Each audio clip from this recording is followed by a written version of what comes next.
बंदी छोड़ सतगुरु रामपाल जी परमेश्वर जी की जय हो।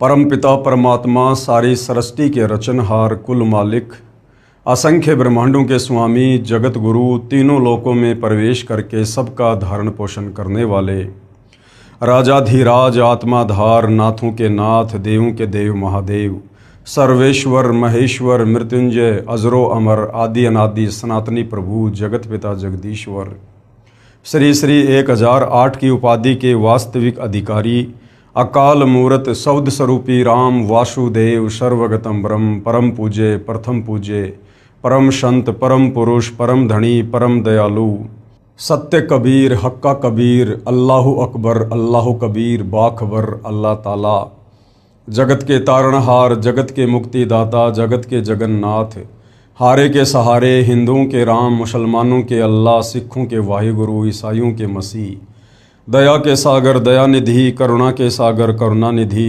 स्वयंभू परिभू संकट मोचन कष्ट हरण मंगल करण दुख भंजन अविगत कबीर निर्विकार निर्विषम परमात्मा अलय अलेख सतगुरु आदि अनादि सतगुरु असली मर्यादा पुरुषोत्तम असली राम असली कृष्ण असली घनश्याम असली मुरारी राजाओं के राजा महाराजाओं के महाराजा शहंशाहों के शहंशाह सम्राटों के सम्राट भगवानों के भगवान अल्लाहों के अल्लाह प्रभुओं के प्रभु मसीहाओं के मसीह सच्चे वाहिगुरु बाबाओं के बाबा पीरों के पीर सेठों के सेठ जगत सेठ सावड़सा सेठ सर्वगुण संपन्न अनंत कोटि कलाओं के स्वामी अनंत कोटि ब्रह्मांडों के नायक योगियों में महायोगी ध्यानियों में महाध्यानी सिद्धों में परम सिद्ध ज्ञानियों में तत्व ज्ञानी ब्रह्म ज्ञानी महाज्ञानी परम ज्ञानी सर्वश्रेष्ठ ज्ञानी विज्ञानी युवा कबीर समर्थ कबीर असमवात अमित ओजा सच्चे रहनुमा करीम अल्लाह सुभान अल्लाह दुनिया के अंतिम पैगंबर 8 सितंबर 1951 से गांव धनाना जिला सोनीपत हरियाणा भारतवर्ष की पावन भूमि पे प्रकट रियल कल्कि भगवान श्री नारायण साकार हरि श्री बाबा साहेब नूर अनंत परमात्मा सच्चे दरवेश सच्चे बाखबर संत श्रोमणी सतगुरु रामपाल जी परमेश्वर जी के चरण कमल में आप और हम सभी भाई बहनों का अनंत कोटि दंडवत प्रणाम। सत्साई भाई और बहनों, बहुत बड़ी दया बहुत बड़ी मेहर पूज्य गुरुदेव भगवान की परमेश्वर रामपाल जी की, जिनके शुभ आशीर्वाद से विशेष आशीर्वाद से उन्हीं के कर कमल से लिखित पवित्र पुस्तक ज्ञान गंगा के ऊपर वीडियो बनाने की श्रृंखला जारी है। इसी श्रृंखला में आज हमारा ये 11वें नंबर का वीडियो है। अभी तक यदि आपने इस पवित्र पुस्तक ज्ञान गंगा पर बन चुके पहले वाले वीडियो नहीं देखे हैं तो आपने अवश्य देखने चाहिए, क्योंकि किसी भी पुस्तक की भूमिका को पढ़े बिना समझे बिना हम आगे उस पुस्तक के विषय में नहीं जान सकते नहीं समझ सकते। तो भाइयों और बहनों, जो पवित्र पुस्तक ज्ञान गंगा सर्व धर्मों के सर्व पवित्र शास्त्रों से प्रमाणित है, आप और हमें उस पुस्तक को पढ़ने का परमपिता परमेश्वर जी के आशीर्वाद से मौका मिल रहा है और ये मौका हमने चूकना नहीं चाहिए। भाइयों और बहनों, सृष्टि रचना पर वीडियो कंप्लीट हो चुके हैं और सृष्टि रचना को समझे बिना हम किसी भी धर्म की किसी भी पुस्तक को नहीं समझ सकते। सृष्टि रचना अध्यात्म की भक्ति मार्ग की मास्टर की है। तो सृष्टि रचना पर बन चुके 4 वीडियो आप जियों ने अवश्य देखने चाहिए, ताकि आगे का ज्ञान आपको भली भांति समझ में आ सके। तो भाइयों और बहनों, आज पूज्य गुरुदेव भगवान के आशीर्वाद से ज्ञान गंगा पर हमारा 11वें नंबर का वीडियो है। प्रत्येक वीडियो में मालिक के आशीर्वाद से हमें बहुत कुछ समझ में आ रहा है। हमारी रुचि भक्ति मार्ग में आगे से आगे बढ़ रही है और जब हम इस पवित्र पुस्तक को पूरा पढ़ लेंगे समझ लेंगे तो निश्चित तौर पर आप जी बगैर नाम दीक्षा के रह नहीं पाएंगे। तो पवित्र पुस्तक ज्ञान गंगा पेज नंबर 76। आज का जो टॉपिक है वो है कौन तथा कैसा है कुल का मालिक। सदियों से सतयुग से और वर्तमान समय तक, जब तक सतगुरु रामपाल जी ने अध्यात्म की शुरुआत नहीं की तब तक लाखों वर्षों से भक्ति मार्ग में परमात्मा चाहने वाली आत्माओं के सामने ये सवाल सबसे बड़ा रोड़ा बन के खड़ा रहा कि भक्ति तो हम करना चाहते हैं, परंतु हमें ये तो पता चले कि भगवान कौन है, परमात्मा कौन है, कैसा है, कहाँ रहता है, कैसे मिलता है, पहले हमें ये तो पता चले।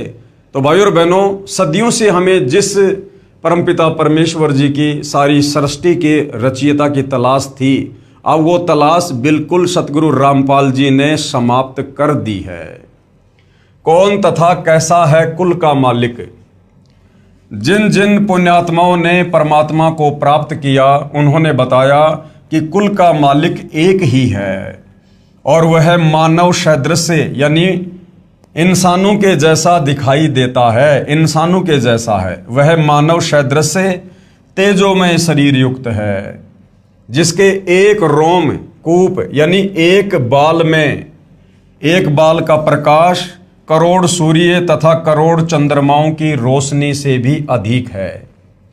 ये परमपिता परमेश्वर कबीर साहिब जी की जब वे सतलोक के सिंहासन पर सत्य पुरुष कबीर देव के नाम से विराजमान होते हैं, तो उस समय उनके शरीर का तेज कितना होता है, नूर कितना होता है, उसका यहाँ पर वर्णन किया जा रहा है।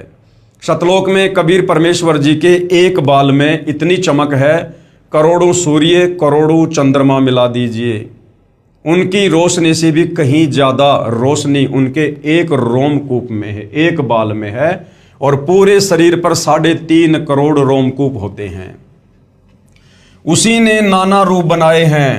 परमेश्वर का वास्तविक नाम अपनी अपनी भाषाओं में कबीर देव यानी वेदों में कबीर परमेश्वर जी को कबीर वेद कहा गया है, वेदों की भाषा में कबीर देव। तथा हक्का कबीर ये गुरु ग्रंथ साहिब में पेज नंबर 721 पर क्षेत्रीय भाषा में, गुरु ग्रंथ साहिब में कबीर परमेश्वर जी को हक्का कबीर की संज्ञा दी गई है, यानी सत्य कबीर, अविनाशी कबीर। तथा धर्मदास जी की वाणी में कबीर परमेश्वर जी को सत्य कबीर कहा गया है, सत्य कबीर श्री धर्मदास जी की वाणी में क्षेत्रीय भाषा में। तथा आदरणीय गरीबदास जी की वाणी में कबीर परमात्मा जी को बंदी छोड़ कहा गया है। तथा बंदी छोड़ कबीर संत गरीबदास जी के सदग्रंथ में क्षेत्रीय भाषा में। और मुसलमान भाइयों की कुरान शरीफ में कबीर परमेश्वर जी को कबीरा, कबीरन, खबीरा, खबीरन इन नामों से उपमा दी गई है। तथा कबीरा, कबीरन, खबीरा, खबीरन श्री कुरान शरीफ सूरत फुरकानी नंबर 25 आयत नंबर 19, 21, 52, 58, 59 में क्षेत्रीय अरबी भाषा में उनको कबीरा, कबीरन, खबीरा, खबीरन नामों से उपमा दी गई है। इसी पूर्ण परमात्मा के उपमात्मक नाम अनामी पुरुष, यानी जब ये कबीर परमात्मा अनामी लोक में विराजमान होते हैं तो इनको अनामी पुरुष की संज्ञा दी जाती है। और जब यही कबीर परमात्मा अगम लोक में विराजमान होते हैं तो इनको अगम पुरुष की संज्ञा दी जाती है।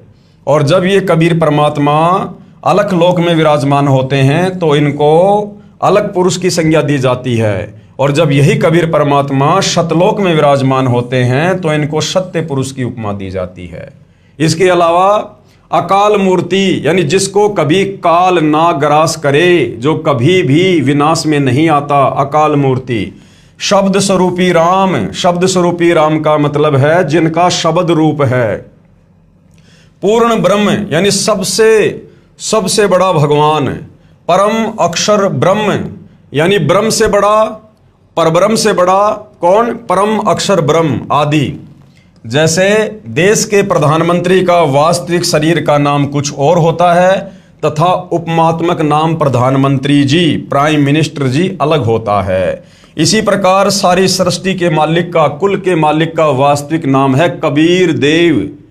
बाकी उनकी उपमात्मक पदवियों के अलग अलग नाम हैं जो आप जियों को दिखाए गए हैं।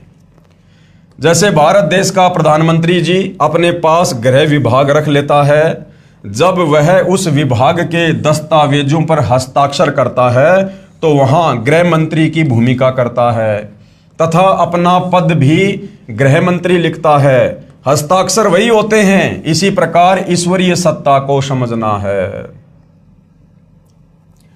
जिन संतों व ऋषियों को परमात्मा प्राप्ति नहीं हुई, उन्होंने अपना अंतिम अनुभव बताया है कि प्रभु का केवल प्रकाश देखा जा सकता है।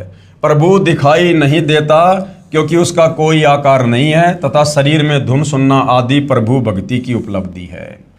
यानी भाई और बहनों, जिन आत्माओं को तत्वदर्शी संत की शरण प्राप्त नहीं हुई, जिनको तत्व ज्ञान सुनने को नहीं मिला, जिनको सृष्टि रचना के विषय में बताने वाला कोई पूर्ण संत महात्मा नहीं मिला, उन आत्माओं ने प्रयास तो बहुत किया परमात्मा की प्राप्ति का, लेकिन वो प्राप्त नहीं कर पाए और काल तक की साधना करते रहे। ओम नाम के जाप को कबीर परमेश्वर जी का नाम जाप मानकर, पूर्ण परमात्मा का नाम जाप मानकर जपते रहे, तप करते रहे। और इस काल में, क्योंकि सृष्टि रचना इसीलिए बतानी अति आवश्यक थी शुरुआत में, ताकि हम आगे का ज्ञान समझ सकें। क्योंकि ये काल जिसको प्रतिदिन 1 लाख मानव शरीरधारी आत्माओं के, जीवों के सूक्ष्म शरीर से निकली वासना खाने का श्राप कबीर परमेश्वर जी की तरफ से लगा हुआ है, जिस कारण से इसकी मजबूरी हो गई किसी को भी दर्शन ना देने की। और इसने अपनी पत्नी दुर्गा और तीनों पुत्रों ब्रह्मा विष्णु महेश के माध्यम से अपनी पूरी व्यवस्था भोजन की कर रखी है। तो इसने सौगंध खा रखी है कि मैं किसी भी जप से, तप से, ओम नाम के जाप से, किसी भी साधना से, योग से मैं अपने वास्तविक ब्रह्म रूप में दर्शन नहीं दूंगा, काल रूप में दर्शन नहीं दूंगा। जिस कारण से बेचारे ऋषियों ने, मुनियों ने, महात्माओं ने वेदों को पढ़ा और चारों वेदों में इस काल ब्रह्म का ही जाप है। तो उन ऋषि मुनियों ने, महात्माओं ने वेदों से ओम नाम निकालकर पूर्ण परमात्मा का जानकर तप किया और जाप किया। लेकिन भाई और बहनों, ये ओम नाम तो इस काल का है, इस ब्रह्म का है, जो ओम नाम के जाप से या अन्य किसी भी विधि से अपने दर्शन भगत को नहीं देता है। और अंत में उन सभी ऋषि मुनियों ने समाज में ये घोषित कर दिया कि भाई परमात्मा निराकार है, उसका केवल प्रकाश देखा जा सकता है। जिस कारण से आज तक कोई ये नहीं जान पाया कि वो एक परमात्मा कौन है, कैसा है, कहाँ रहता है, कैसे मिलता है। आओ विचार करें, जैसे कोई अंधा अन्य अंधों में अपने आप को आंखों वाला सिद्ध किए बैठा हो और कहता है कि रात्रि में चंद्रमा की रोशनी बहुत सुहावनी, मन भावनी होती है, मैं देखता हूं। अन्य अंधे शिष्यों ने पूछा कि गुरुजी चंद्रमा कैसा होता है? चतुर अंधे ने उत्तर दिया कि चंद्रमा तो निराकार है, वो दिखाई थोड़े दे सकता है। कोई कहे सूर्य निराकार है, वह दिखाई नहीं देता, यानी सूर्य स्वयं प्रकाशित है, इसलिए उसका केवल प्रकाश दिखाई देता है। गुरु जी के बताए अनुसार शिष्य 2.5 घंटे सुबह तथा 2.5 घंटे शाम आकाश में देखते हैं, परंतु कुछ दिखाई नहीं देता है। यहाँ पर भाई और बहनों, ये राधा स्वामी पंथ के साधकों के लिए बताया जा रहा है, क्योंकि राधा स्वामी पंथ के गुरुओं को नहीं पता कि परमात्मा कैसा है, कैसे मिलता है, उसका आकार कैसा है, उन्हें कुछ नहीं पता। और अपने शिष्यों को कहते हैं कि सुबह शाम 2.5 घंटे आंख कान बंद करके साधना करो, तुम्हें परमात्मा के दर्शन होंगे। तो यहां पर उनके विषय में बताया जा रहा है। गुरु जी के बताए अनुसार शिष्य 2.5 घंटे सुबह तथा 2.5 घंटे शाम आकाश में देखते हैं, परंतु कुछ दिखाई नहीं देता। स्वयं ही विचार विमर्श करते हैं कि गुरु जी तो सही कह रहे हैं, हमारी साधना पूरी 2.5 घंटे सुबह शाम नहीं हो पाती, इसलिए हमें सूर्य तथा चंद्रमा का प्रकाश दिखाई नहीं दे रहा, अर्थात हमें परमात्मा के दर्शन नहीं हो रहे। चतुर गुरु जी की व्याख्या पर आधारित होकर उस चतुर अंधे की ज्ञानहीन व्याख्या के प्रचारक करोड़ों अंधे ज्ञानहीन हो चुके हों, फिर उन्हें आंखों वाला यानी कोई तत्वदर्शी संत बताए कि सूर्य आकार में है भाई और उसी से प्रकाश निकल रहा है, इसी प्रकार चंद्रमा से प्रकाश निकल रहा है। नेत्रहीनों, चंद्रमा के बिना रात्रि में प्रकाश कैसे हो सकता है? यानी जिन साधकों ने, ऋषि मुनियों ने ये कहा कि केवल परमात्मा का प्रकाश देखा जा सकता है, तो परमात्मा ये चंद्रमा का, सूर्य का उदाहरण देकर समझा रहे हैं कि जिस प्रकार सूर्य के बिना सूर्य का प्रकाश नहीं हो सकता, चंद्रमा के बिना चंद्रमा का प्रकाश नहीं हो सकता, इसी प्रकार परमात्मा के बिना, भगवान के बिना उसका प्रकाश भी नहीं हो सकता। यदि प्रकाश है तो वो साकार है, लेकिन तुम्हें दिखाई नहीं दे रहा, ये तुम्हारी भक्ति की कमी है। कोई कहे कि ट्यूबलाइट देखी है, फिर कोई पूछे कि ट्यूब कैसी होती है जिसकी आपने रोशनी देखी है, उत्तर मिले कि ट्यूब तो निराकार है। निराकार होने के कारण दिखाई नहीं देती, केवल प्रकाश देखा जा सकता है। विचार करें, ट्यूब बिना प्रकाश कैसा।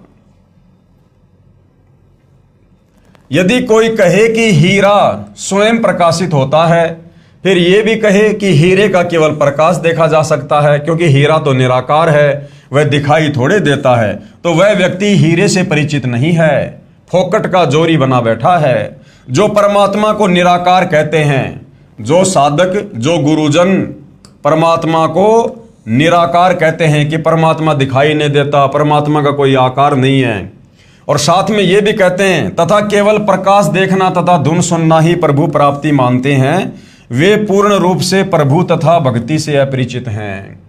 जब उनसे प्रार्थना की कि कुछ नहीं देखा है तुमने, अपने अनुयायियों को भ्रमित करके दोषी हो रहे हो, न तो आपके गुरुदेव के तत्व ज्ञान रूपी नेत्र हैं और न ही आपको, इसलिए दुनिया को भ्रमित मत करो। इस बात पर सर्व ज्ञान रूपी नेत्रों के अंधों ने लठ उठा लिए कि हम तो झूठे, तू एक सच्चा। आज वही स्थिति सतगुरु रामपाल जी महाराज के साथ हो रही है।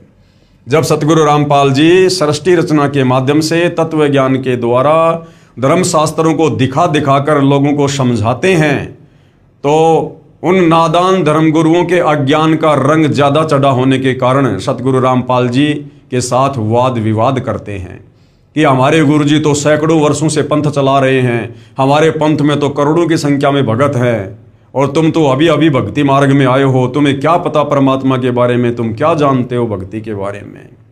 तो भाइयों और बहनों, इस विधि से तो आप कभी जिंदगी में परमात्मा के दर्शन नहीं कर पाओगे। अब इस विवाद का निर्णय कैसे हो कि किस संत के विचार सही हैं, किसके गलत हैं। यानी भाई धन धन सतगुरु वाले सही कह रहे हैं, राधा स्वामी पंथ वाले सही कह रहे हैं, जय गुरुदेव वाले सही कह रहे हैं, या निरंकारी पंथ वाले सही कह रहे हैं, या फिर सतगुरु रामपाल जी जो वास्तविक व्याख्या धर्मशास्त्रों से प्रमाणित करके भक्ति और भगवान की बता रहे हैं, या फिर वो सही है। अब इसका निर्णय हम कैसे करें, इसके लिए गुरुदेव भगवान हमें क्या उदाहरण दे रहे हैं। इस विवाद का निर्णय कैसे हो कि किस संत के विचार सही हैं और किसके गलत हैं। मान लीजिए जैसे किसी अपराध के विषय में 5 वकील अपना अपना विचार व्यक्त कर रहे हैं, कोर्ट में खड़े होकर जज के सामने 5 वकील किसी विवाद पर अपना अपना मत रख रहे हैं। एक वकील कहे कि इस अपराध पर संविधान की धारा 301 लगेगी, दूसरा कहे 302 लगेगी, तीसरा कहे 304 लगेगी, चौथा कहे 306 तथा 5वां वकील 307 को सही बताए। तो भाई अपराध अगर एक है तो धारा भी एक ही लगेगी, यानी उनमें से 4 वकील गलत हैं। और यदि उन 5 की व्याख्या संविधान से नहीं मिलती है तो फिर 5 वकील ही गलत हैं। तो अगर मुकदमा एक है और वकील है 5 और अपना अपना मत दे रहे हैं, तो 5 सही नहीं हो सकते हैं अगर उनके मत अलग अलग हैं। तो ये 5 ठीक नहीं हो सकते, केवल एक ही ठीक हो सकता है। यदि उसकी व्याख्या अपने देश के पवित्र संविधान से मिलती है, यदि उसकी व्याख्या भी संविधान के विपरीत है, तो 5 वकील भी गलत हो सकते हैं। इसका निर्णय देश का पवित्र संविधान करेगा जो सर्व को मान्य होता है। इसी प्रकार भिन्न भिन्न विचारधाराओं में तथा साधनाओं में से कौन सी शास्त्र अनुकूल है या कौन सी शास्त्र विरुद्ध है, इसका निर्णय पवित्र सदग्रंथ ही करेंगे जो सर्व को मान्य होने चाहिए। आज भारत देश में दुनिया भर के साधु संत महात्मा आचार्य मंडलेश्वर हैं और सबकी व्याख्या भक्ति और भगवान को लेकर एक दूसरे से मेल नहीं खाती है, भिन्न भिन्न है। कोई कहता है कि ओम नाम का जाप करो, कोई कहता है राधे राधे श्याम मिला दो ये जाप करो, कोई कहता है ओम नमे भागवते वासुदेवाय का जाप करो, कोई कहता है हरे राम जय जय राम सीताराम, कोई अकेला सोहम नाम देता है। हर संत की अपनी अपनी अलग अलग व्याख्या है। अब भाइयों और बहनों, इस प्रकार से तो निर्णय नहीं हो सकता। अब हम कैसे निर्णय करें, परमात्मा चाहने वाली आत्मा इस निर्णय पर कैसे पहुंचे कि कौन संत सही है और किसका भक्ति मार्ग सही है। उसके लिए भाई और बहनों, हमने हमारे पवित्र धर्मशास्त्रों को आधार बनाना होगा। जिस प्रकार अपने अपने क्लाइंट को बचाने के लिए दोनों वकील भरकस प्रयास करते हैं और जज दोनों की बातें सुनता है, अंत में जज भारत के संविधान को सामने रखकर कि जो धारा इस पर लगाई गई है उस धारा में क्या सजा है, कितनी सजा है, जो मुकदमा इस पर साबित हो चुका है उसकी क्या सजा है, अंत में उसका निर्णय भारत का संविधान करेगा। इसी प्रकार भाइयों और बहनों, कौन संत सही है, किसकी भक्ति सही है, किसके मंत्र सही हैं, किसका भक्ति मार्ग सही है, इसका निर्णय हमारे पवित्र धर्मशास्त्र करेंगे, धर्म ग्रंथ करेंगे। और चारों वेद और गीता जी पूरे विश्व के एक नंबर के धर्म ग्रंथ है, अध्यात्म को लेकर, भक्ति को लेकर। तो समझदार व्यक्ति धर्म ग्रंथों से निर्णय करेगा, मिलान करेगा कि जो जो गुरुजन भक्ति और भगवान की व्याख्या कर रहे हैं उनमें से किसकी व्याख्या हमारे सदग्रंथों से मेल खाती है। यही प्रमाण पवित्र श्रीमद् भगवत गीता अध्याय 16 श्लोक नंबर 23 और 24 में है। जिन आंखों वालों यानी पूर्ण संतों ने सूर्य यानी पूर्ण परमात्मा को देखा, उनमें से कुछ के नाम हैं। यानी जिन जिन महापुरुषों ने, जिन जिन अच्छी आत्माओं ने कुल के मालिक कबीर परमेश्वर जी के दर्शन किए, परमात्मा जी सतलोक से चलकर साक्षात धरती पर प्रकट होकर उनको मिले, उनको शतलोक लेकर गए, उनको सर्व सृष्टि रचना से परिचित करवाया। उन महापुरुषों में कुछ एक महापुरुष हैं जिनके नाम यहां पर दिए गए हैं। आदरणीय धर्मदास जी, आदरणीय दादू जी, आदरणीय मलुकदास जी, आदरणीय गरीबदास जी, आदरणीय नानक जी, आदरणीय घीसादास जी। और ये सबसे पहले आदरणीय धर्मदास जी, इनके क्या विचार हैं कि परमात्मा कौन है, कैसा है। आदरणीय धर्मदास जी, आदरणीय धर्मदास जी बांधवगढ़ मध्य प्रदेश वाले, जिनको पूर्ण परमात्मा जिंदा महात्मा के रूप में मथुरा में मिले। सतलोक दिखाया, वहां सतलोक में दो रूप दिखाकर जिंदा वाले रूप में पूर्ण परमात्मा वाले सिंहासन पर विराजमान हो गए। तथा आदरणीय धर्मदास जी को कहा कि मैं ही काशी बनारस में नीरू नीमा के घर गया हुआ हूं, वहां धानक यानी जुलाहे का कार्य करता हूं। आदरणीय श्री रामानंद जी मेरे गुरु जी हैं, यानी 650 साल पहले कबीर परमेश्वर जी जो सन 1398 में बनारस के काशी में लहरतारा तालाब पर कमल के विकसित फूल पर शिशु रूप में प्रकट हुए। और जब वे 5 वर्ष की लीला में आयु में आए तो उन्होंने सर्वप्रथम पंडित रामानंद जी को अपना मुंह बोला गुरु धारण किया। श्री रामानंद जी मेरे गुरु जी हैं, ये कहकर श्री धर्मदास जी की आत्मा को वापस शरीर में भेज दिया। श्री धर्मदास जी का शरीर 2 दिन बेहोश रहा, तीसरे दिन होश आया तो काशी में खोज करने पर पाया कि यही काशी में आया धानक ही पूर्ण परमात्मा सत्य पुरुष है। कि भाई जो काशी में धानक जुलाहे का कार्य कर रहे हैं, कबीर जी जो लीला कर रहे हैं, यही वास्तव में कुल का मालिक है, सारी सृष्टि को रचने वाला है, जो यहां पर लीला कर रहा है। आदरणीय धर्मदास साहिब जी ने पवित्र कबीर सागर, कबीर साखी, कबीर बीजक नामक सदग्रंथों की आंखों देखे तथा पूर्ण परमात्मा के पवित्र मुख कमल से निकले अमृत वचन रूपी विवरण से रचना की अमृतवाणी में प्रमाण। आज मोहे दर्शन दियो जी कबीर, आज मोहे दर्शन दियो जी कबीर। यानी कबीर परमेश्वर जो धर्मदास जी के गुरुजी थे, और जब 1518 में परमात्मा अपनी लीला समाप्त करके सह शरीर सतलोक को गए थे, उसके कुछ वर्षों के बाद धर्मदास जी के मन में थोड़ा दोष आ गया था काल प्रेरणा से। तो उस समय धर्मदास जी ने अपने पूज्य गुरुदेव कबीर जी को याद करके उनकी पुकार की, रोने लगे। तो कबीर परमेश्वर जो समर्थ परमात्मा है, कहते हैं गोता मारूं स्वर्ग में जा बैठूं पाताल, गरीब दास ढूंढता फिरूं अपने हीरे मोती लाल। एक क्षण में परमात्मा 16 संकोश की दूरी को तय करके और पृथ्वी पर धर्मदास जी के सामने प्रकट हो गए। धर्मदास जी की खुशी का ठिकाना नहीं। आज मोहे दर्शन दियो जी कबीर, आज मोहे दर्शन दियो जी कबीर। सतलोक से चल कर आए, सतलोक से चल कर आए, काटन यम की जंजीर, आज मोह दर्शन दियो जी कबीर, आज मोहे दर्शन दियो जी कबीर।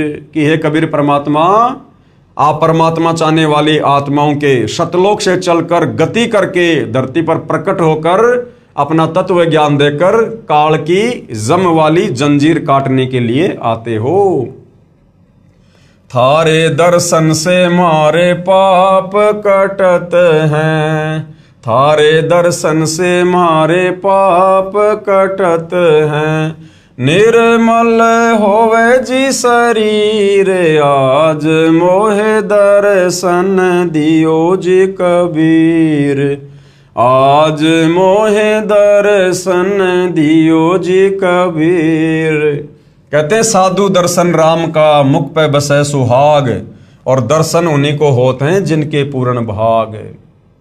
तो धर्मदास जी कहते हैं कि हे कबीर परमात्मा, हे गुरुदेव, आपके दर्शन मात्र से हमारे युगों युगों के पाप कर्मों का नाश होता है और हमारा शरीर, हमारी आत्मा आपके दर्शन से निर्मल हो जाती है।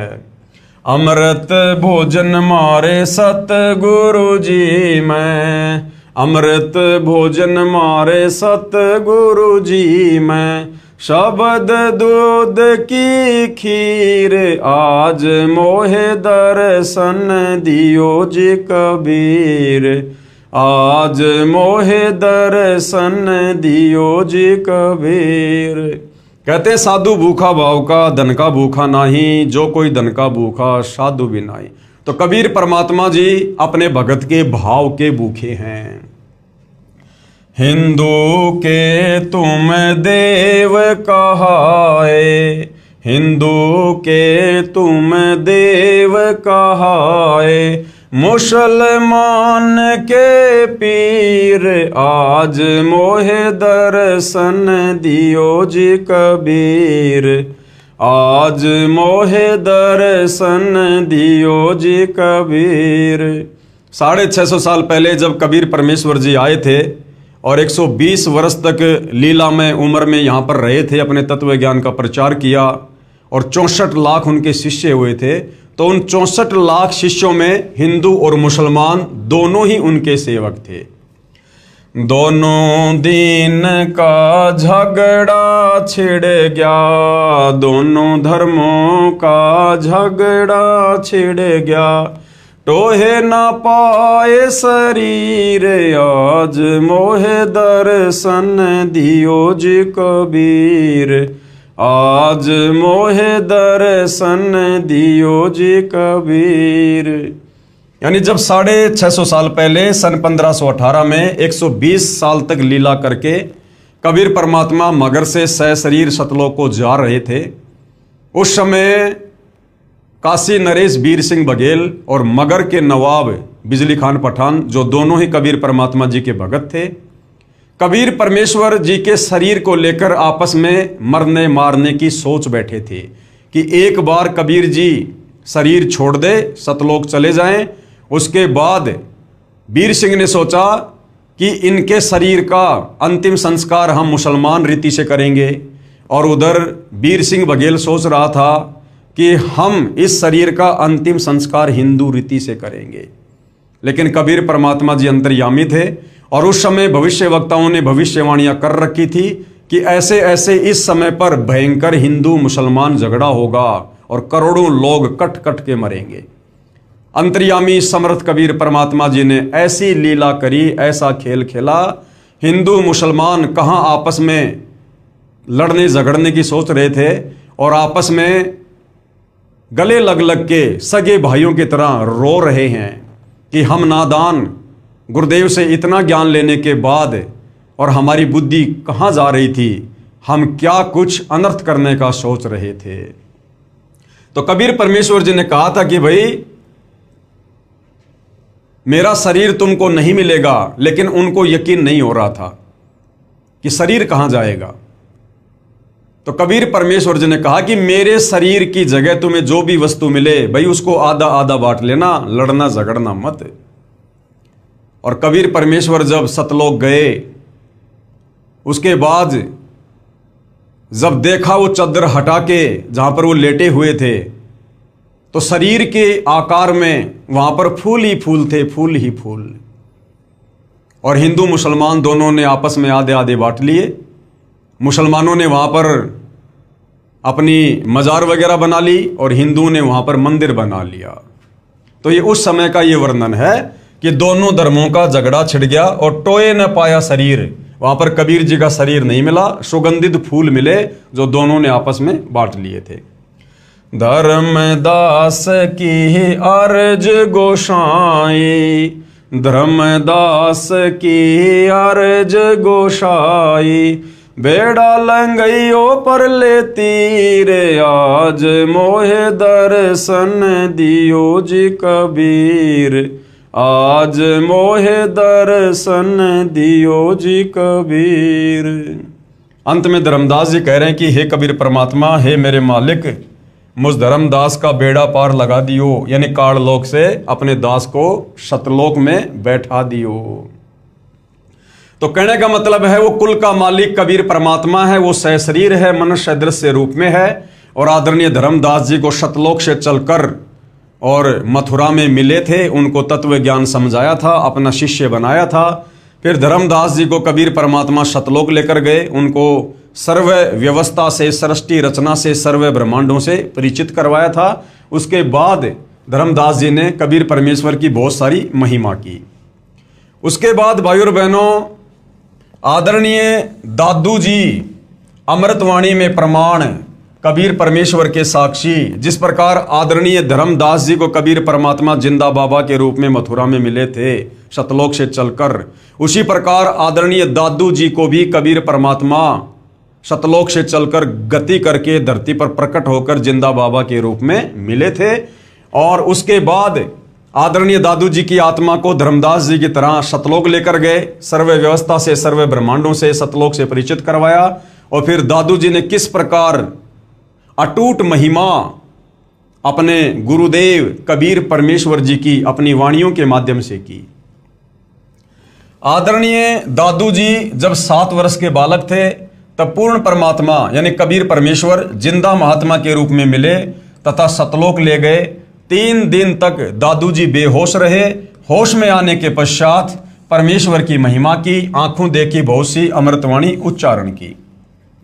जिन मोकू निज नाम दिया सोए सतगुरु हमारे, दादू दूसरा कोई नहीं कबीर सिरजनहार। दादू जी कह रहे हैं जिस महापुरुष ने मुझे नाम दीक्षा दी, कहते हैं वही मेरा सतगुरु है। और दादू जी कह रहे हैं कि और कोई नहीं, वो खुद कबीर परमात्मा ही हैं जिन्होंने सारी सृष्टि को रचा है। जिन मोकू निज नाम दिया सोए सतगुरु हमारे, दादू दूसरा कोई नहीं कबीर सिरजनहार। दादू नाम कबीर की जय कोई लेवे ओट, उनको कबूला गए नहीं काल बजर की चोट।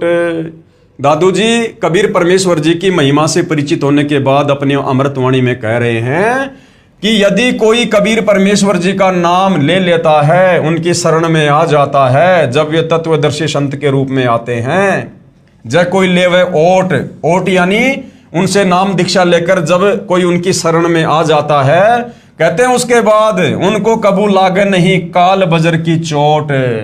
इस काल का षड्यंत्र, इस काल का जाल, इस काल की चोट उस भगत के ऊपर फिर नहीं लगती है, इस काल की पार नहीं बसाती है।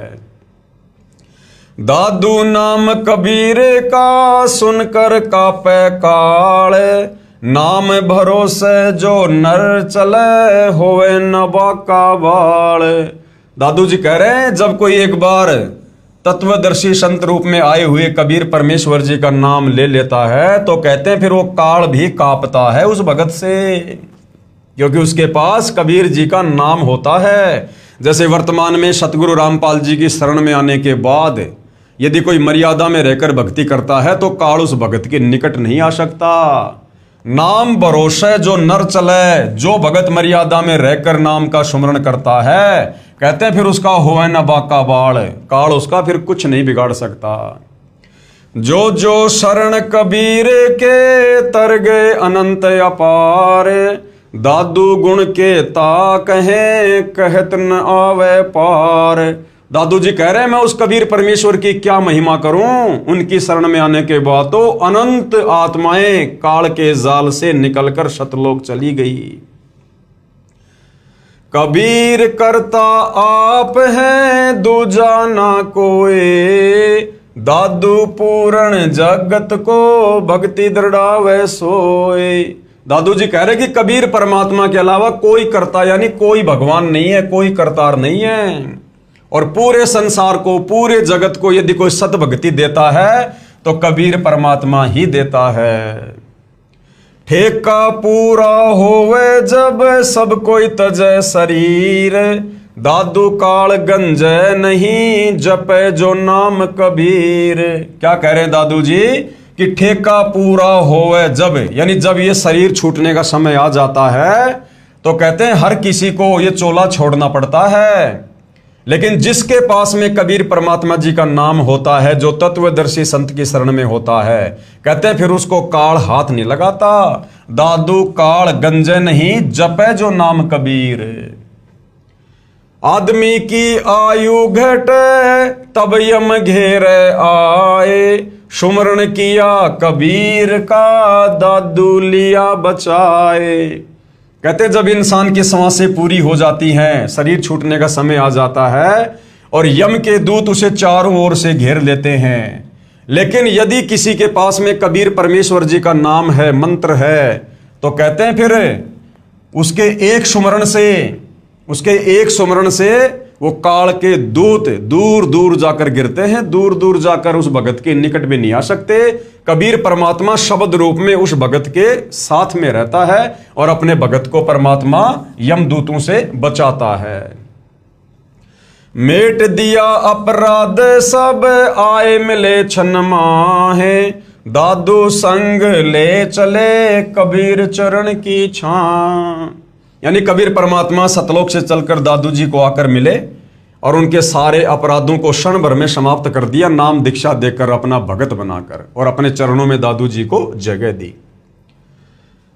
सेवक देव निज चरण का दादू अपना जान, भृंगी सत्य कबीर ने कीन्या आप समान। यानी वो कबीर परमात्मा अपने भगत को अपना मंत्र देकर मर्यादाओं में रखकर भक्ति करवाकर उसे अपना जैसा ही बना लेता है सतलोक के लिए।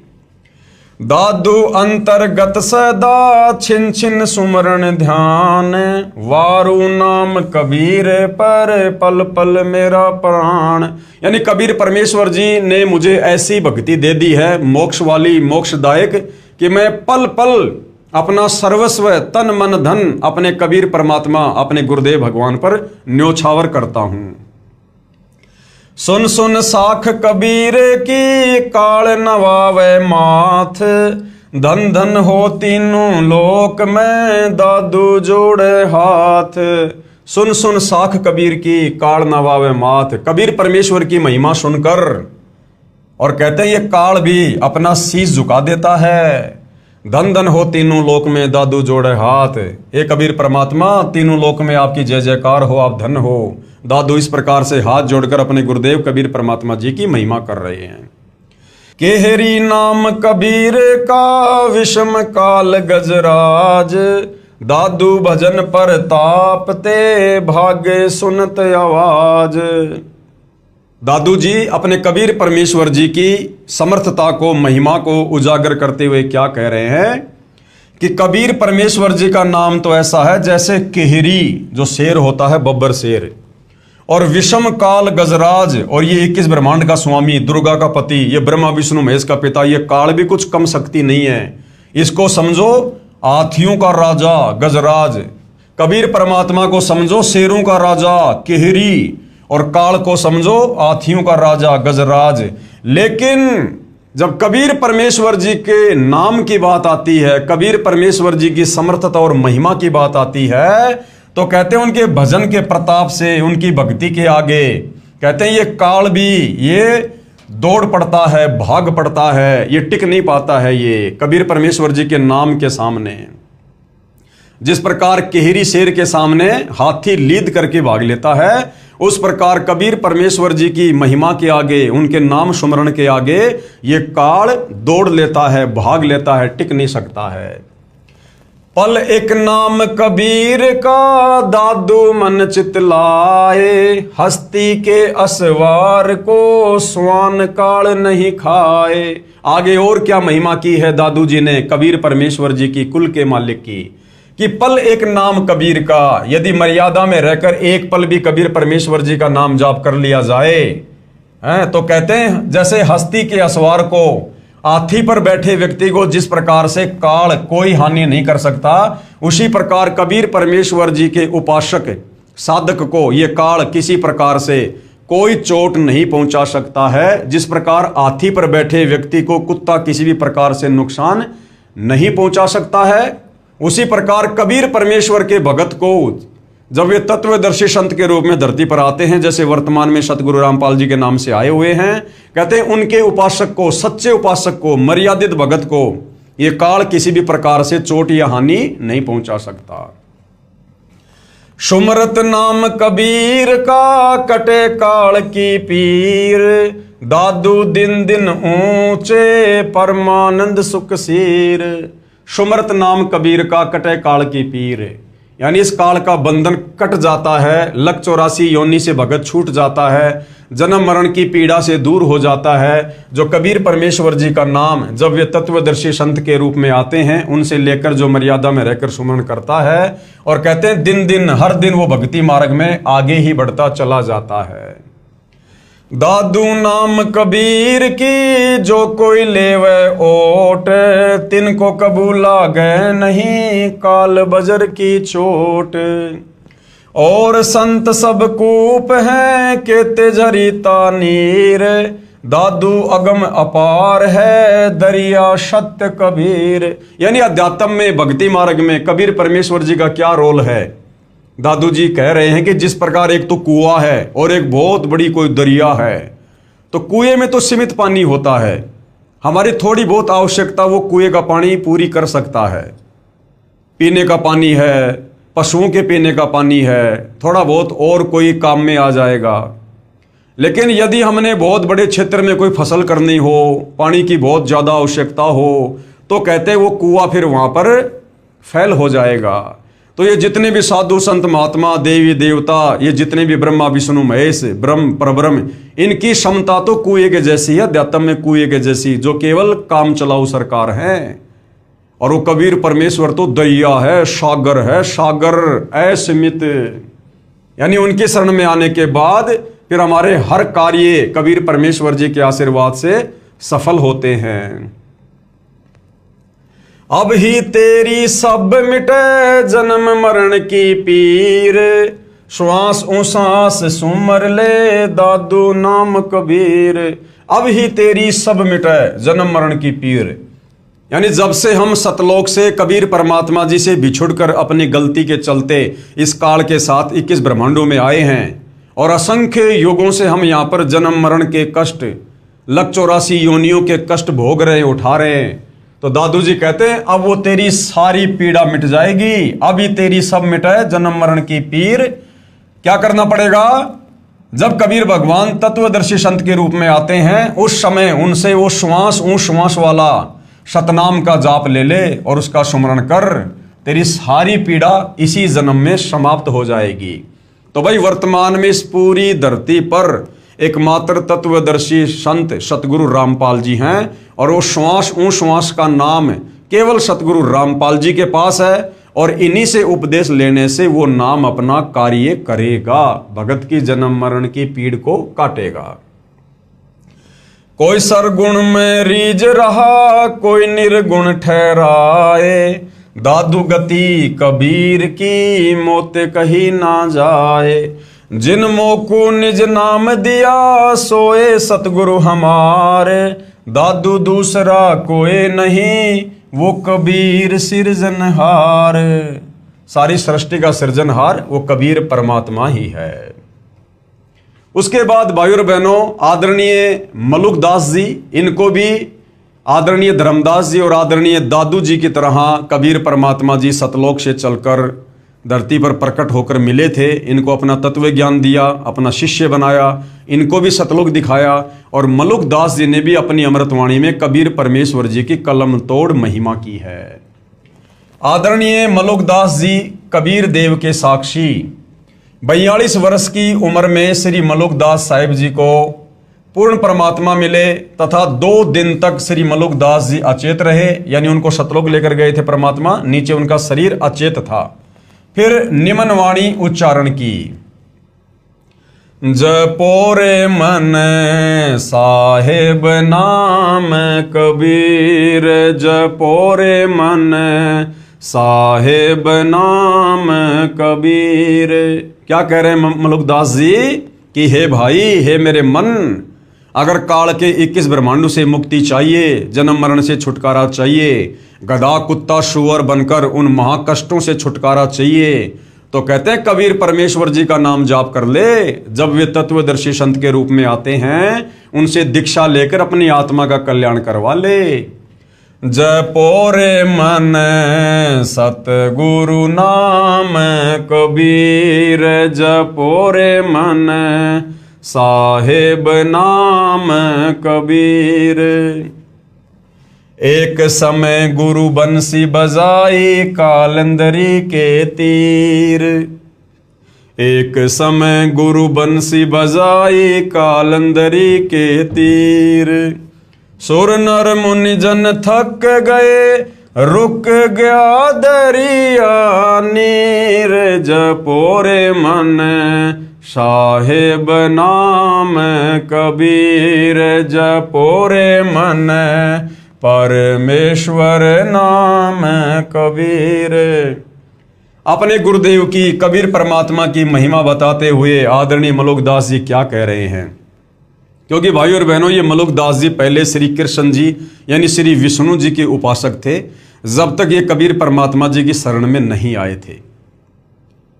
तो मलुकदास जी ने श्री कृष्ण जी की महिमा करते हुए और कबीर जी से कहा कि हे गुरुदेव, हे परमात्मा, श्री कृष्ण जी के विषय में हम सुना करते हैं कि वो ऐसे ही बांसुरी बजाया करते थे कि आसपास के पशु पक्षी भी उनकी बांसुरी की मधुर आवाज सुनने के लिए आ जाया करते थे। तो कबीर परमात्मा तो हर प्रकार से अपने भक्तों की शंका का समाधान करते हैं, निवारण करते हैं। तो कबीर परमात्मा जो मलुकदास जी के गुरुजी थे, उन्होंने कहा कि चल भाई, आज हम भी जमुना जी के किनारे और आपको बांसुरी बजा के दिखाते हैं। तो कबीर परमेश्वर जी ने ऐसे हाथ किया और ऊपर से बांसुरी उनके हाथ में आ गई, और कबीर परमेश्वर जी ने जब वो बांसुरी बजाई तो क्या व्याख्या की है फिर आगे, एक समय गुरु बंसी बजाई कालंदरी के तीर, कालंदरी यानी यमुना के तीर यानी किनारे बैठकर। एक समय गुरु बंसी बजाई जमुना जी के तीर, एक समय गुरु बंसी बजाई यमुना जी के तीर। सुर नर मुनि जन थकत भये, वो रुक गया दरिया नीर, जपोरे मन सतगुरु नाम कबीर, जपोरे मन साहेब नाम कबीर। तो मलुकदास जी ने क्या देखा, जब कबीर परमेश्वर जी ने बांसुरी बजाई तो ऐसी मनमोहिनी आवाज धुन, कहते हैं वो पशु पक्षी तो छोड़ो, सूर्य यानी देवता, ऊपर के लोगों से देवता भी आकर बैठ गए वहां पर, इतने मंत्र मुग्ध हो गए। नर मुनिजन ये नौनाथ 84 सिद्ध ये भी पृथ्वी पर आ गए उतर के उस मनमोहिनी आवाज को सुनकर। और तो और जमुना जी का पानी भी रुक गया दरिया नीर। जमुना जी का पानी भी, जैसे पानी की वो बर्फ जम जाती है, इस प्रकार से यमुना जी का पानी भी ठहर गया, रुक गया। पशु पक्षियों की तो बात छोड़ो, आसपास के पेड़ पौधे भी हरे भरे हो गए, हरे भरे। जब कबीर परमेश्वर जी ने बांसुरी बजाई तब मलुकदास जी की शंका दूर हुई कि हाँ भाई, श्री कृष्ण जी वाली बांसुरी तो इस समर्थ कबीर परमात्मा जी की बांसुरी वाली धुन के सामने कुछ भी नहीं है। काशी तज गुरु मगहर आए दोनों दीन के पीर। काशी तज गुरु मगहर आए दोनों दीन के पीर। कोई गाड़े कोई अग्न जरावे ढूंढा ना पाया शरीर। जपोरे मन सतगुरु नाम कबीर। जपोरे मन साहेब नाम कबीर। यानी वही महिमा कर रहे हैं जो धर्मदास जी ने की कि काशी तज गुरु मगहर आए। 120 साल की उम्र में सन 1518 में जब परमेश्वर जी सतलोक जा रहे थे तो काशी से पैदल यात्रा करके और मगहर को आए।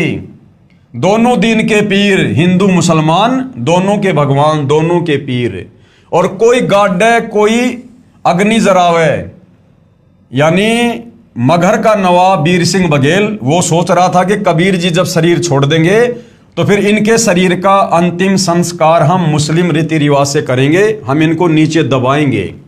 और कोई अग्नि जरावे, और वीर सिंह बघेल जो काशी का नवाब था वो सोच रहा था कि कबीर जी के शरीर छोड़ने के बाद हम इनके शरीर का अंतिम संस्कार हिंदू रीति रिवाज से करेंगे। तो कहते हैं परमात्मा ने ऐसा खेल खेला, ढूंढा ना पाया शरीर, उनका शरीर ही नहीं मिला।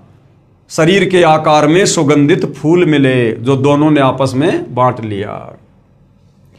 चार दाग से सतगुरु न्यारा अजरो अमर शरीर। चार दाग से सतगुरु न्यारा अजरो अमर शरीर।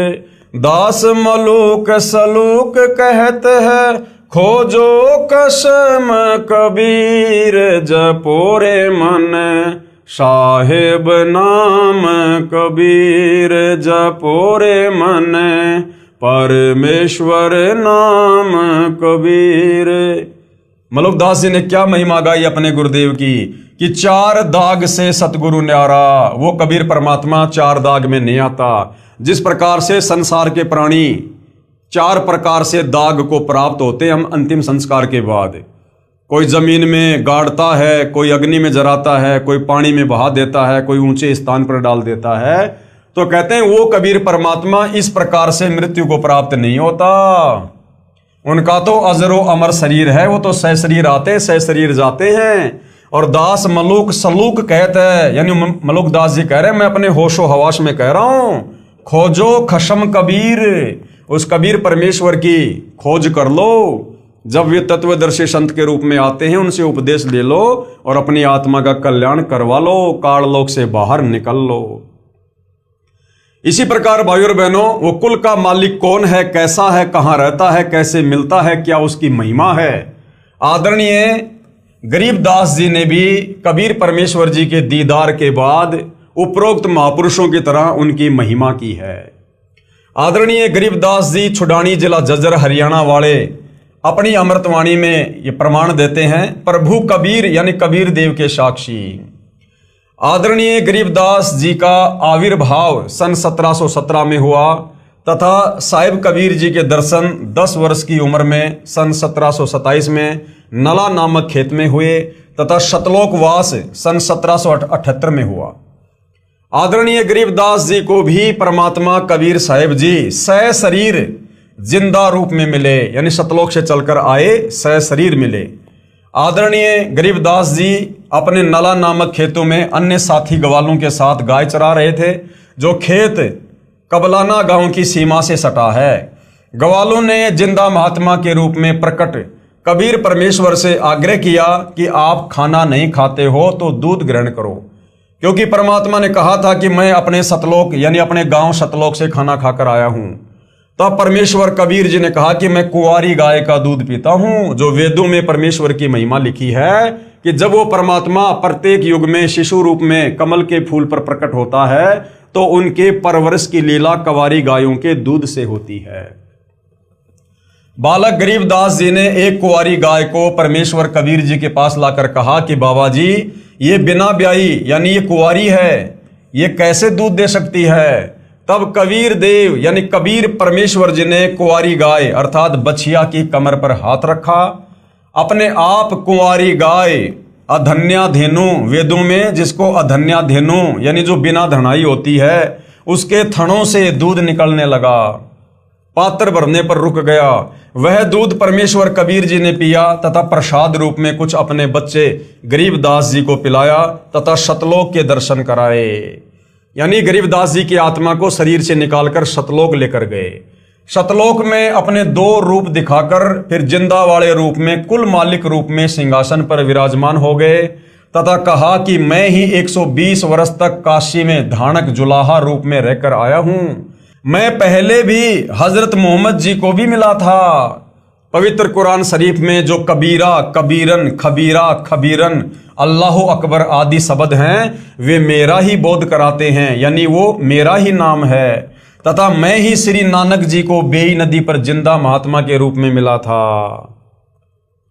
मुसलमानों में जिंदा महात्मा होते हैं, वे काला चोगा यानी ओवरकोट जैसा घुटनों से नीचे तक तथा सिर पर चोटे वाला काला टोपा पहनते हैं। तथा मैं ही बलक शहर में नरेश यानी बलक शहर के बादशाह श्री इब्राहिम सुल्तान आदम जी तथा श्री दादू जी को मिला था। तथा चारों पवित्र वेदों में जो कबीर अग्नि, कबीर देव, कबीर अंगारी आदि नाम है वो मेरा ही बोध है। कबीर वेद हमारा भेद है। कबीर परमात्मा कहते हैं चारों वेदों में मेरा भेद है कि कोई परमात्मा और है, उसका नाम कबीर है। मैं मिलूं वेदों से नहीं, लेकिन इन चारों वेदों में मेरी प्राप्ति का मार्ग नहीं है। और जौन यानी जिस वेद से मैं मिलूं वो वेद जानते नहीं। और जिस पांचवें वेद सूक्ष्म वेद में मेरी प्राप्ति की पूरी जानकारी है उसको ये चारों वेद नहीं जानते हैं। और वो सत्य जानकारी कबीर परमात्मा फिर खुद ही सतलोक से चलकर धरती पर तत्वदर्शी संत के रूप में प्रकट होकर यथार्थ रूप से सृष्टि रचना के माध्यम से सर्व धर्मों के सर्व पवित्र शास्त्रों को खोल खोल कर बताते हैं। जैसे वर्तमान में वही कबीर परमात्मा सतगुरु रामपाल जी के नाम से 8 सितंबर 1951 को धरती पर प्रकट होकर आज आप और हमें बता रहे हैं, समझा रहे हैं। मैं ही वेदों से पहले भी सतलोक में विराजमान था। गांव छुडानी, जिला झज्जर, हरियाणा में आज भी उस जंगल में जहां पूर्ण परमात्मा का संत गरीबदास जी को मानव शरीर में साक्षात्कार हुआ था, एक यादगार विद्यमान है। आदरणीय गरीबदास जी की आत्मा अपने परमात्मा कबीर बंदी छोड़ के साथ चले जाने के बाद उन्हें मरा हुआ जानकर चिता पर रखकर जलाने की तैयारी करने लगे। उसी समय आदरणीय गरीबदास जी की आत्मा को पूर्ण परमेश्वर कबीर जी ने शरीर में प्रवेश कर दिया। 10 वर्षीय बालक गरीबदास जीवित हो गए। उसके बाद उस पूर्ण परमात्मा का आंखों देखा विवरण अपनी अमृतवाणी में सदग्रंथ नाम से ग्रंथ की रचना की। उसी अमृतवाणी में प्रमाण कि कुल का मालिक कौन है, सबका परमेश्वर कौन है, सारी सृष्टि को रचने वाला कौन है। गरीब अजब नगर में ले गया हमको सतगुरु आण, जिल के बिंब अगाध गति सूते चादर ताण। आदरणीय गरीबदास जी कबीर परमेश्वर का साक्षात्कार होने के बाद उन्होंने क्या महिमा की है कि दुनिया वालों परमात्मा कौन है, भगवान कौन है। अजब नगर में ले गया यानी मेरे शरीर से मेरी आत्मा को निकाल कर वो कबीर परमात्मा अजब नगर यानी सतलोक में ले गया। हमको सतगुरु आण यानी सतलोक से चलकर सतगुरु आए और मेरी आत्मा को शरीर से निकालकर वापस सतलोक ले गए। और जिलके बिंब अगाध गति यानी मैं सतलोक की क्या महिमा कहूं, वहां तो झिलमिल झिलमिल है, वहां का तो नजारा ही अलग है। हम सूते चादर ताण और सर्व ज्ञान से परिचित होकर, सर्व ब्रह्मांडों से परिचित होकर, और सूते चादर तान कर सोना, यानी निश्चिंत हो जाना कि भाई जो भक्ति हमें कबीर जी ने दे दी है, जिस भक्ति से हमारा मोक्ष होगा, कल्याण होगा, काल के लोक से छुटकारा होगा। और भाई हमने तो अपनी आंखों से सतलोक देख लिया और इस काल के सर्व ब्रह्मांडों को देख लिया, नरक को, स्वर्ग को, सब देख लिया। अब भाई हम निश्चिंत हो गए कि कबीर परमेश्वर की भक्ति से निश्चय हमें सतलोक मिलेगा, और अब हम अपनी भक्ति में लो लगाए हुए हैं। अनंत कोटि ब्रह्मांड का एक रति नहीं भार, सतगुरु पुरुष कबीर है कुल के सिरजनहार। आगे कबीर परमेश्वर जी की महिमा करते हुए आदरणीय गरीबदास जी क्या कह रहे हैं कि अनंत कोटि ब्रह्मांड है, अनंत करोड़ ब्रह्मांड है कबीर परमेश्वर जी के अंतर्गत, जिन्होंने सारी सृष्टि को रचा है। लेकिन एक रति नहीं भार, इन ब्रह्मांडों का कबीर परमात्मा जी के लिए रति भर भी वजन नहीं है। रति भर भी उनकी वचन शक्ति से सब हवा में घूम रहे हैं, चल रहे हैं। सतगुरु पुरुष कबीर है, जो मुझे सतगुरु रूप में आकर मिले वही पुरुष यानी वही भगवान है, उसका नाम कबीर है। कुल के सर्जनहार, कुल यानी सारी सृष्टि के सर्जनहार यही कबीर परमात्मा है। गए भी ख्याल विशाल सतगुरु अचल दिगंबर थीर है, भक्ति हेत आने काया धर आए अविगत सत कबीर है। कि वो कबीर परमात्मा जिनकी क्या महिमा कहूँ, जो सतलोक में हैं, विराजमान हैं, वहाँ रहते हैं, अजरो अमर शरीर है। कहते हैं वो आप और हमें भक्ति देने के लिए अपनी तेज पुंज वाली देह को हल्का करके और यहाँ पर हमें भक्ति प्रदान करने के लिए आते हैं। भक्ति हेत काया धर आए अविगत सत्य कबीर, हरदम खोज हनोज हाजिर त्रिवेणी के तीर है, दास गरीब तबीब सतगुरु बंदी छोड़ कबीर हैं। यानी आत्मा का एकमात्र वैद्य, आत्मा का एकमात्र डॉक्टर ये बंदी छोड़ कबीर परमात्मा जी हैं, जो काल के बंधनों से छुड़वाएंगे, जन्म मरण के रोग से छुड़वाएंगे। हम सुल्तानी नानक तारे दादू को उपदेश दिया, जात जुलाहा भेद न पाया काशी माहे कबीर हुआ। गरीब सब पदवी के मूल हैं, सकल सिद्धि हैं तीर, दास गरीब सतपुरुष भजो अविगत कला कबीर। यानी कबीर परमेश्वर जी के बराबर सिद्धि युक्त इस सृष्टि में अन्य कोई नहीं है और एकमात्र उन्हीं की भक्ति करनी चाहिए। जिंदा जोगी जगत गुरु मालिक मुर्शद पीर, दहु दिन झगड़ा मंडा पाया नहीं शरीर। यानी वो ही मगर वाली बात, जब कबीर परमात्मा सह शरीर सतलोक को जा रहे थे तो दोनों दिन यानी दोनों धर्म हिंदू मुसलमानों में आपस में झगड़ा होने वाला था, लेकिन ऐसी लीला की परमात्मा ने पाया नहीं शरीर, उनका शरीर नहीं मिला, शरीर के आकार के सुगंधित फूल मिले जो दोनों ने आपस में बांट लिए। गरीब जिसको कहते कबीर जुलाहा, सब गति पूर्ण अगम अगाहा। जिसको कबीर जुलाहा कहकर लोगों ने रिजेक्ट कर दिया था, वो तो सर्वगति पूर्ण है, वो तो अविगत परमात्मा है, सर्व का सर्जनहार है, उनकी महिमा तो अगम अगाध है।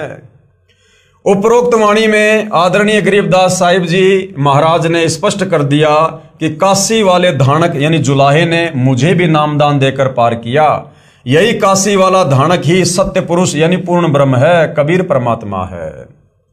परमेश्वर कबीर ही सतलोक से जिंदा महात्मा के रूप में आकर मुझे अजब नगर यानी अद्भुत नगर सतलोक में लेकर गए, जहां पर आनंद ही आनंद है, कोई चिंता नहीं, जन्म मृत्यु नहीं, अन्य प्राणियों के शरीर में कष्ट आदि का शोक नहीं, क्योंकि वहां पर 84 लाख योनियां नहीं। इसी काशी में धानक रूप में आए सत्य पुरुष ने यानी कबीर जी ने भिन्न भिन्न समय में प्रकट होकर आदरणीय श्री अब्राहिम सुल्तान अधम तथा आदरणीय दादू जी व आदरणीय नानक जी को भी सतनाम देकर पार किया। वही कबीर देव जिसके एक रोमकूप में यानी एक बाल में करोड़ों सूर्य जैसा प्रकाश है तथा मानव सदृश शरीर है। अति तेजोमय अपने वास्तविक शरीर के ऊपर हल्के तेजपुंज का चोला यानी भद्रा वस्त्रा अर्थात तेजपुंज का शरीर डालकर हमें मृतलोक मनुष्य लोक में पृथ्वी लोक में आकर मिलते हैं, क्योंकि उस परमेश्वर के वास्तविक स्वरूप के प्रकाश को चरम दृष्टि सहन नहीं कर सकती। उस परमेश्वर के वास्तविक तेज को, नूर को, जिनके एक बाल में करोड़ों सूर्य जितना प्रकाश है, हमारी ये चरम दृष्टि, ये आंखें सहन नहीं कर सकती। भाई और बहनों, गर्मी के समय में, दोपहर के समय में ये जो सूर्य होता है, हम इसकी तरफ भी 5 सेकंड लगातार बड़ी मुश्किल से देख पाते हैं। और जिस परमेश्वर के एक बाल में इसके जैसे करोड़ों सूर्यों से भी ज्यादा रोशनी है और प्रकाश है, भला वो परमात्मा अगर अपने वास्तविक तेजोमय रूप में धरती पर आ भी जाए तो भी हम उनको नहीं देख पाएंगे। यहां पर भाई और बहनों, हम अपनी इस चरम दृष्टि से यहाँ जो भूत प्रेत वगैरह सूक्ष्म रूप में घूमते रहते हैं, हम उनको नहीं देख पाते। उस कबीर परमेश्वर को हम कैसे देख पाएंगे?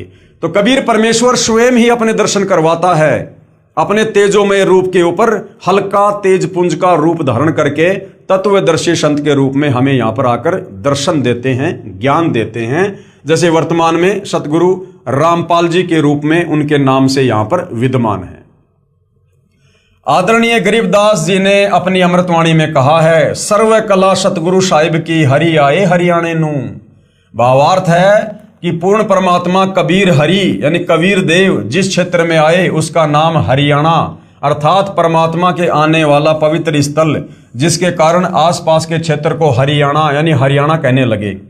सन 1966 को पंजाब राज्य के विभाजन होने पर इस क्षेत्र का नाम हरियाणा पड़ा। लगभग 236 वर्ष पूर्व कही वाणी 1966 में सिद्ध हुई कि समय आने पर यह क्षेत्र हरियाणा प्रांत नाम से विख्यात होगा, जो आज प्रत्यक्ष प्रमाण है। यानी गरीबदास जी ने आज से 236 साल पहले अपनी अमृतवाणी में कहा था कि उत्तर दक्षिण पूर्व पश्चिम क्यों फिरदा दाने दाने नू और सर्व कला सतगुरु साहिब की हरि आए हरियाणे नू, कि मुझे कबीर परमात्मा हरियाणा में आके मिले, गांव छुडानी में आके मिले। उस समय तक तो हरियाणा प्रांत नाम भी नहीं था, लेकिन अमृतवाणी भाई और बहनों महापुरुष की थी, इसलिए समय आने पर सिद्ध होनी थी। सन 1966 में पंजाब से अलग होकर हरियाणा प्रांत अलग बना और वो वाणी 236 साल बाद फिर सत्य साबित हुई, जो आज प्रत्यक्ष प्रमाण है। इसलिए गुरु ग्रंथ साहिब पेज नंबर 721 पर अपनी अमृतवाणी महिला 1 में श्री नानक जी ने कहा है कि हक्का कबीर करीम तू बे परवरदिगार, नानक बोगोयद जनु तूरा तेरे चाकरा पखाक। हक्का कबीर सिख धर्म के प्रवर्तक आदरणीय नानक जी ने भी अपनी अमृतवाणी में कबीर परमेश्वर के होने का प्रमाण दिया है कि वो हक्का कबीर, वो सत्य कबीर, वो अविनाशी कबीर ही दयालु है, बेऐब परवरदिगार, वो निर्विकार परमात्मा है। इसी का प्रमाण गुरु ग्रंथ साहिब के राग सीरी महिला 1 पेज नंबर 24 पर शब्द नंबर 29 में है।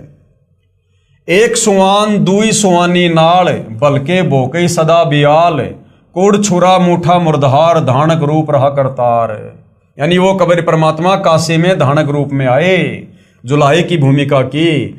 मैं पति की पंदी न करनी की कार, ऊ बिगड़े रूप रहे बिकराल, तेरा एक नाम तारे संसार में एहो आस एहो आधार। मुख निंदा आख्या दिन रात, पर घर जो ही नीच मनाती, काम क्रोध तन वशय चंडाल, धानक रूप रहा करतार, धानक रूप रहा करतार। फाई सुरत मलुकी वेश, उठ अगवाड़ा ठग्गी देश, खरा सियाणा बहुता बार, धानक रूप रहा करतार, धानक रूप रहा करतार। यानी वो सारी सृष्टि का करतार भगवान वो काशी में धानक रूप में आया। मैं कित्ता न जाता हराम खोर, ऊंकियां मुंह देसा दुष्ट चोर, नानक नीच कहे विचार, और धानक रूप का रहा करतार, धानक रूप रहा करतार। यानी कबीर परमात्मा ही कुल का मालिक है, सारी सृष्टि का सर्जनहार है, जो 650 साल पहले 120 साल जुलाहे की भूमिका करके, धानक की भूमिका करके और सह शरीर सतलोक चले गए। ये तमाम महापुरुष जो आज विश्व विख्यात हैं, ये सब उस परमेश्वर के होने का, सह शरीर होने का, समर्थ होने का अपनी अमृत वाणियों में ये प्रमाण दे रहे हैं। तो आज आप और हमें भी किसी प्रकार का कोई संशय नहीं होना चाहिए कि सारी सृष्टि का सृजनहार, कुल का मालिक कबीर भगवान है। वो सतलोक में रहता है, मानव सदृश्य है, और उसी की भक्ति जब वे तत्वदर्शी संत के रूप में आते हैं तो उन्हीं की शरण प्राप्त करके हम काल के जाल से, जन्म मरण के चक्कर से, लक 84 योनियों की पीड़ा से, तपतशिला के कष्ट से बाहर निकलकर सतलोक जा सकते हैं। गुरु ग्रंथ साहिब राग असवारी महिला 1 के कुछ अंश से, साहिब मेरा एक को है, यानी परमात्मा भाई केवल एक ही है, एक को है भाई एक को है। आपे रूप करे बहुबाती, वो खुद ही अपने बहुत सारे भिन्न भिन्न रूप बनाकर आत्माओं को ज्ञान समझाता है। नानक बपूड़ा एवं कहे, जो तिन किया सो सचू थिया, अमृत नाम सतगुरु दिया। पूरे गुरु ते गति मति पाई, बूढ़त जगू देखिया तऊ डरी भागे। सतगुरु राखे से बड़ भागे, नानक गुरु की चरणों लागे। मैं गुरु पूछिया अपना साचा विचारी राम। Page number 439 Guru Granth Sahib. उपरोक्त अमृतवाणी में श्री नानक जी स्वयं स्वीकार कर रहे हैं कि साहिब यानी प्रभु यानी भगवान एक ही है, तथा उनका यानी श्री नानक जी का कोई मनुष्य रूप में वक्त गुरु भी था, जिसके विषय में कहा है कि पूरे गुरु से तत्व ज्ञान प्राप्त हुआ, तथा मेरे गुरु जी ने मुझे अमृत नाम यानी अमर मंत्र अर्थात पूर्ण मोक्ष करने वाला उपदेश नाम मंत्र दिया।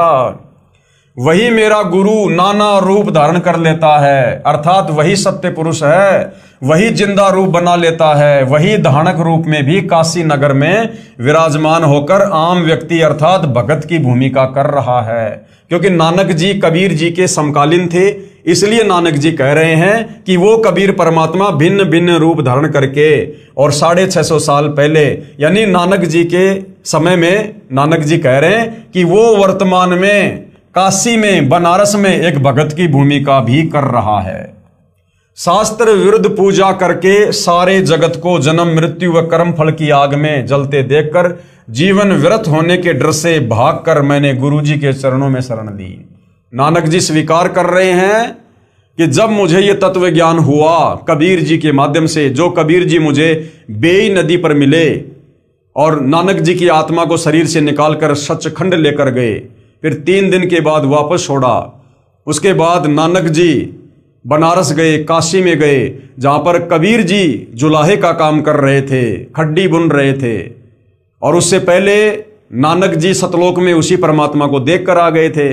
तो नानक जी ने जाते ही अपने आप को उनके चरणों में समर्पित कर दिया और उपदेश प्राप्त किया। तो नानक जी कह रहे हैं कि मैंने भी इस काल के भयंकर जाल को देखकर और काशी में जाकर मैंने गुरु जी के चरणों में शरण ली।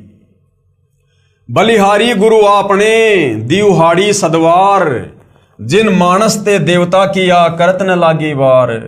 आपने आप साजियो आपने रचियो नाऊ, दुई कुदरती साजिए करी आसणु डिठो ताऊ चाऊ। दाता करता आप तुसी देवई करही पछाऊ। तू जानोई समझे दे ले सही जिंद कवाऊ, करी आसणु डिठो चाऊ। भावार्थ है कि पूर्ण परमात्मा जिंदा का रूप बनाकर बेई नदी पर आए, अर्थात जिंदा कहलाए, तथा स्वयं ही 2 दुनिया, ऊपर शतलोक आदि तथा नीचे ब्रह्म व परब्रह्म के लोक को रचकर ऊपर शतलोक में आकार में आसन पर बैठकर चाव के साथ अपने द्वारा रचित दुनिया को देख रहे हैं। तथा आप ही स्वयंभू अर्थात माता के गर्भ से जन्म नहीं लेते, स्वयं प्रकट होते हैं। कौन? कबीर परमात्मा। यही प्रमाण पवित्र यजुर्वेद अध्याय 40 मंत्र 8 में है कि कबीर मनीषी स्वयंभू परिभू व्यवधाता। भावार्थ है कि कबीर परमात्मा सर्वज्ञ है, सब कुछ जानता है। मनीषी का अर्थ सर्वज्ञ होता है तथा अपने आप प्रकट होता है, स्वयंभू है, परिभू है। वही परिभू यानी सनातन अर्थात सर्वप्रथम वाला प्रभु है। वह सर्व ब्रह्मांडों का व्यवधाता यानी भिन्न भिन्न अर्थात सर्व लोकों का रचनहार है। एहू जीव बहुते जन्म भरमिया, ता सतगुरु शब्द सुनाइया। क्या कह रहे हैं नानक जी? कि नानक जी कह रहे हैं कि मेरा ये जीव बहुत समय से जन्म तथा मृत्यु के चक्कर में भ्रम रहा। अब पूर्ण सतगुरु ने यानी कबीर जी ने वास्तविक नाम प्रदान किया, यानी सतनाम का जाप दिया। श्री नानक जी के पूर्व जन्म यानी नानक जी के पहले और कौन कौन से मनुष्य जन्म हो चुके थे। सतयुग में राजा अमरीश और त्रेता युग में राजा जनक हुए और फिर नानक जी हुए, तथा अन्य योनियों के जन्मों की तो गिनती ही नहीं। लग 84 में कितनी बार गए वो तो गिनती नहीं, क्योंकि नानक जी भी वही आत्मा है जो शतलोक से इस काल के चक्कर में आप और हमारे साथ में यहां पर आई थी। प्रभु कबीर जी ने स्वामी रामानंद जी को तत्व ज्ञान समझाया। अब भाइयों और बहनों, कल के वीडियो का हमारा क्या टॉपिक रहेगा? प्रभु कबीर जी ने यानी सारी सृष्टि के मालिक, कुल के मालिक कबीर परमात्मा जी ने, जो सतलोक में रहते हैं, सह शरीर हैं, मानव सदृश्य हैं, तत्वदर्शी संत के रूप में जगत को सृष्टि का ज्ञान देने के लिए, काललोक से छुड़वाने के लिए यहां पर आते रहते हैं। तो उस परमात्मा कबीर जी ने स्वामी रामानंद जी को तत्व ज्ञान समझाया। आदरणीय रामानंद जी जो काशी में हुए हैं, कबीर परमात्मा के समकालीन थे, कबीर परमेश्वर जी के मुंह बोले गुरुदेव थे। उनको भी कबीर परमात्मा जी ने 5 वर्ष की उम्र में, जब पंडित रामानंद जी की 104 साल की उम्र थी, उस समय कबीर परमात्मा 5 वर्ष की लीला में उम्र में थे। और पंडित रामानंद जी जो चारों वेदों के, 18 पुराणों के, गीता जी के प्रकांड ज्ञाता थे, उनको कबीर परमेश्वर जी ने अपने तत्व ज्ञान के आगे नत मस्तक कर दिया और पंडित रामानंद जी ने कबीर जी से उपदेश प्राप्त किया। लेकिन जगत की दृष्टि में पंडित रामानंद जी कबीर जी के गुरु बने रहे। तो ये क्या कबीर परमात्मा जी की लीला थी। और फिर पंडित रामानंद जी ने भी अपने गुरु, अपने गुरुदेव कबीर जी की कलम तोड़ महिमा की है और आदरणीय गरीबदास जी ने उसको अपनी अमृतवाणी में लिपिबद्ध किया है। इसके विषय में भाइयों और बहनों हम कल के लाइव वीडियो में समझेंगे, क्योंकि ये पवित्र पुस्तक ज्ञान गंगा है। हम धीरे धीरे इसमें आगे बढ़ेंगे, धीरे धीरे हम इसको समझेंगे। और जो कबीर परमेश्वर सतगुरु रामपाल जी हमें समझाना चाहते हैं अध्यात्म के विषय में, हम उसको जानेंगे, समझेंगे और सतगुरुदेव भगवान से उपदेश प्राप्त करके अपनी आत्मा का कल्याण जो है करवाएंगे। तो भाइयों और बहनों, इतने सारे महापुरुष जिनको कबीर परमात्मा, कबीर देव सतलोक से चलकर गति करके क्षण भर में इस पृथ्वी पर प्रकट होकर जो इन महापुरुषों को मिले, इनको ज्ञान समझाया, इनको सतलोक का दर्शन करवाया, ताकि आज आप और हम आत्माओं को इनके द्वारा लिखे इन ग्रंथों को पढ़कर, इनकी अमृतवाणियों को पढ़कर हमें विश्वास हो कि वास्तव में वो कुल का मालिक, सारी सृष्टि का सृजनहार कौन है। और जब इन महात्माओं को मिला, इनको ज्ञान दिया, आज वही ज्ञान, वही शास्त्र प्रमाणित ज्ञान सतगुरु रामपाल जी दे रहे हैं। वही मंत्र जो कबीर परमेश्वर जी ने इन महापुरुषों को दिया और इनकी आत्मा का कल्याण हुआ, वही मंत्र, वही ज्ञान, वही समाधान, वही भक्ति मार्ग आज सतगुरु रामपाल जी हमें दे रहे हैं। और एकमात्र पूरी पृथ्वी पर वही मंत्र, वही ज्ञान, वही समाधान, वही भक्ति मार्ग सतगुरु रामपाल जी के ही पास है। दूसरा कोई विकल्प, कोई तरीका इस काल के 21 ब्रह्मांड से बाहर निकलने का नहीं है। तो भाइयों और बहनों, यदि ये अमृत ज्ञान समझ में आ रहा है तो आप जी अविलंब सतगुरु रामपाल जी से उपदेश प्राप्त करें और अपनी आत्मा का कल्याण करवाएं। तो आज के वीडियो में भाइयों और बहनों केवल इतना ही। कल परमेश्वर जी के आशीर्वाद से हम फिर सेवा में हाजिर होंगे। तब तक गुरुदेव भगवान हम सबको आज्ञा दे, आशीर्वाद दे, सद्बुद्धि दे, मार्गदर्शन करे। बंदी छोड़ सतगुरु रामपाल जी परमेश्वर जी की जय हो।